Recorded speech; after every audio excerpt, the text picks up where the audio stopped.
Hello good people, কি অবস্থা, কেমন আছে সবাই? আশা করি সবাই অনেক বেশি ভালো আছে। তো বিহাইন্ড দ্য সিনের নতুন একটা এপিসোড নিয়ে আসছি আবার আজকে তোমাদের মাঝে। আজকে শ্যুটটা করতে চলে গেছিলাম রাজশাহী ইউনিভার্সিটির পিছন সাইডে। হঠাৎ করে আমি ফেসবুক স্ক্রল করতে করতে দেখেছি যে রাজশাহী সিটির মধ্যে শাপলা বিল আছে। তো বেসিক্যালি ওটা বিল না, পুকুরের মধ্যে অনেক শাপলা ফুটেছিল, তো সেই জায়গাতে আমরা ফটোশ্যুট করতে চলে গেছিলাম। তো আগের ব্লগটাতে তোমরা হয়তো বা দেখেছো যে আমরা মডেলের জন্য 1-1.5 ঘন্টা ওয়েট করছিলাম। ওয়েট করতে করতে অনেকক্ষণ হয়ে গেছিলো, প্রায় 1-1.5 ঘন্টা আমরা ওয়েট করেছিলাম। দেন মডেল আসে, ঝটপট মডেলকে নিয়ে লোকেশনে যায়। লোকেশনে যাওয়ার পর দেখি লোকেশনের একদম 12টা বেজে আছে, শাপলা ফুল তো নাই, যে পাতাগুলো আছে ওগুলো নোংরার মধ্যে। তো ওইভাবে ছবি তোলা পসিবল না, তাই আমি ওইখান থেকে ঠিক করলাম যে কয়েকটা পাতা তুলবো আর কয়েকটা ফুল নিব, নিয়ে সামনে আরেকটা পুকুর আছে যেটা পরিষ্কার, ওখানে মাছ চাষ করে। তো ওই জায়গাতে যে ছবিগুলো নিব আমি সেভাবে প্ল্যান করে ঝটপট পাতা টাতা তুলি। তোলার পরে নতুন পুকুরটাতে যাই, পুকুরে যেয়ে সেট আপ দিতে দিতে সান অনেকটা ডাউন হয়ে গেছিলো, দিয়ে সান ডাউন হয়ে গেছে, লাইট একদম কমের পথে। আমি তার মধ্যে ঝটপট কয়েকটা ছবি তুলি। ছবি তোলার পরে আমার লাস্ট আর কয়েকটা ফুল ফ্রেমে ওয়াইড অ্যাঙ্গেলের শ্যুট নেওয়ার কথা ছিল। সেই সময়তে হঠাৎ করে মেঘে আকাশ ঢেকে যায়, ঢেকে যাওয়ার পরে সান একদম চলে যায়। এই শ্যুটটাতে আমি এক্সট্রা ফ্ল্যাশ একদম ইউজ করতে চাইনি, সেই জন্য আমি শ্যুটটাকে ক্লোজ করে দিই। কম ছবি পেয়েছি, কিন্তু ছবিগুলো আমার পার্সোনালি অনেক পছন্দ হয়েছে। তোমরা যারা দেখোনি তারা আমার ফেসবুক পেজ থেকে গিয়ে দেখে আসতে পারো। তো বেশি দেরি না করে ভিডিওতে যাওয়া যাক। আপনারা দেখতেই পাচ্ছেন যে আমার বন্ধু, আমাদের বড় ভাই মিস্টার অনুভব, উনি কত কষ্ট করে শাপলা ফুল এবং শাপলার পাতা জোগাড় করছেন। এই জন্য ওনাকে অসংখ্য ধন্যবাদ। উনি একটা ছবি তোলার জন্য, একটা প্রজেক্ট করার জন্য কত পরিমাণে কষ্ট করতে পারেন সেটা ওনার কাছ থেকে শেখা উচিত। উনি যে পানিতে নেমেছেন, ভাইয়া আপনার অনুভূতিটা যদি একটু বলতেন আমাকে। কেমন ধরনের গন্ধ? খুবই বাজে। নিচে কাঁটা আছে না? আরে এখানে কিছু ফুল এবং পাতা উনি ম্যানেজ করেছেন। এই যে ফুল এবং পাতা, এইটা হচ্ছে অনুভব ভাইয়ের প্যান্ট, এই যে আমার ঘাড়ে যেটা অনুভব ভাইয়ের প্যান্ট। ওই পাশে আসেন, ওই পাশে আসেন। উনি কাঁটায় আটকে গেছেন। আমাকে কি করে ধরবেন আপনি এখন বলেন? ওই সাইড উঠুন, ওই সাইড উঠুন। উনি অনেক কষ্ট করছেন। তো আসলে ভিডিওতে যেমনটা দেখলাম ওই জায়গাতে অনেক কাঁটা ছিল, কাঁটাতে আমার পা আটকে গেছিলো, আমি আর উঠে আসতে পারছিলাম না ওই জায়গা থেকে। দেন ওই পুকুরটা তো তোমরা দেখলাম অনেক নোংরা ছিল, ওখানে মডেলকে নামিয়ে শ্যুট করলেও তেমন একটা ভালো আউটপুট পাওয়া সম্ভব হতো না। তাই ওটার সামনে একটা ভালো পুকুর ছিল, ওই পুকুরে গেলাম। ওই পুকুরে যাওয়ার পরে আমি নিজের মতো করে কয়েকটা পাতা ফুল দিয়ে সেট আপ করেছিলাম, যা পরবর্তীতে তোমাদেরকে দেখাচ্ছি। তো সেইখানে আমাদের বাকি শ্যুটটা কমপ্লিট করা হয়েছিল। এখন অনুভব ভাই আবার আরেকটা পুকুরে নামলো। ওইটা কি রে? হাতে ওটা কি?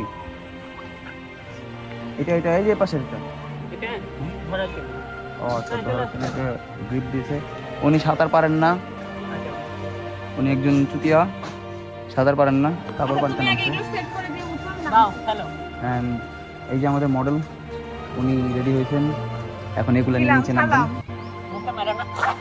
শাপলাগুলো তুলে দিস, বাসায় নিয়ে যা খাবো নি।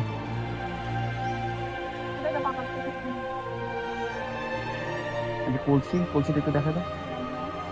এটা হচ্ছে কলসি, উনি আজকে কলসি নিয়ে যাবেন পানিতে নামতে।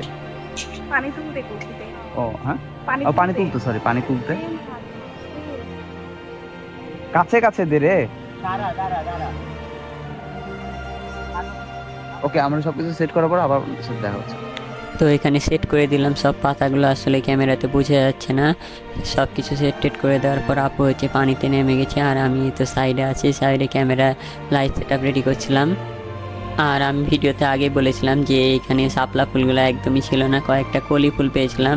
আমার বন্ধু ওই কলিগুলোকে ফুটানোর চেষ্টা করছিল যেন ছবিগুলো একটু ভালো লাগে দেখতে। কলি ফুটানোর ব্যর্থ চেষ্টার পরে আমি ছবি তুলতে শুরু করলাম। আপুকে কলসি ধরিয়ে দিয়েছি, আশেপাশে অনেক পাতা ছিল, আর আপুর হাতে একটা ফুল দিয়ে দিয়েছিলাম। এই জায়গাতে আসতে কিছু শট পেয়েছিলাম আমি।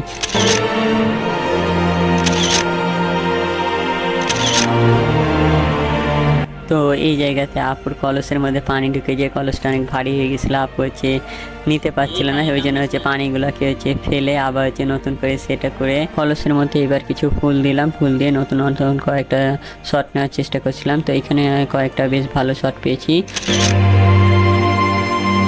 তো তো সব ছবিগুলো এক সাইডে হয়ে যাচ্ছিলো দেখে আমি ক্যামেরা অ্যাঙ্গেল চেঞ্জ করলাম, চেঞ্জ করে এই সাইডে থেকে কয়েকটা ছবি নিচ্ছিলাম। এই জায়গাতে আমি একদম ঘাসের মধ্যে বসে পড়েছি, অনেক পিঁপড়া ছিল এই জায়গাতে। আমি কয়েকটা কামড়ও খেয়ে ফেলেছি এই শ্যুট নিতে যেয়ে। তো এই জায়গাতে আপুকে আমি বললাম যে আপু তুমি পানি ওড়াও হাত দিয়ে, আর আমি কয়েকটা ছবি নিয়ে, যেহেতু সান একদম চলে যেতে লেগেছিলো তাই ছবিটা মনের মতো হয়নি, কিন্তু ছবিটার পোজ বা অ্যাঙ্গেল দেখতে গেলে সব দিক দিয়ে ছবিটা সুন্দর ছিল।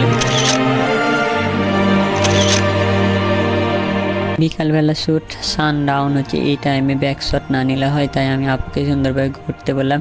আর আপু চুলগুলা খুলে দিতে বললাম। চুলগুলা খুলে দেওয়ার পরে কয়েকটা সুন্দর ব্যাক শট নিয়েছিলাম, তার মধ্যে একটা শট আমার পছন্দ হয়েছিল, সেই শটটা তোমাদেরকে দেখাচ্ছি।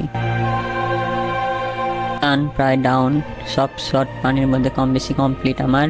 দেন আমি আপুকে বললাম যে তুমি পানির ধারে বসো, পানির সাইড থেকে আমি কয়েকটা রিফ্লেকশনের শট নিব। সান ডাউনের কারণে আমি রিফ্লেকশন তেমন একটা ভালো পাইনি, সেই জন্য উপরেরই কয়েকটা শট নিয়েছি। তো এই ছিল আজকের ভিডিও গাইজ। আশা করি তোমাদের ভিডিওটা অনেক ভালো লেগেছে। ভালো লাগলে চ্যানেলটাকে সাবস্ক্রাইব করবা। অ্যালবামের আরও অনেক কয়েকটা ছবি আমাদের ফেসবুক পেজে দিয়ে আছে, ফেসবুক পেজের লিঙ্ক আমি ডিসক্রিপশনে দিয়ে দিব, চাইলে ঘুরে দেখে আসতে পারো। এরকম অনেক টাইপের কাজ আপলোড দেওয়া হয়, সেইখানে ভালো লাগতে পারে তোমাদের। আমাদের ফেসবুক পেজটাকে ফলো দিয়ে রাখবা। আর এই ভিডিওগুলো যদি তোমাদের ভালো লাগে তাহলে চ্যানেলটাকে সাবস্ক্রাইব করতে ভুলবা না। দেখা হচ্ছে পরবর্তী নতুন কোনো ভিডিওতে। সে পর্যন্ত ভালো থাকুন, সুস্থ থাকো সবাই, টাটা।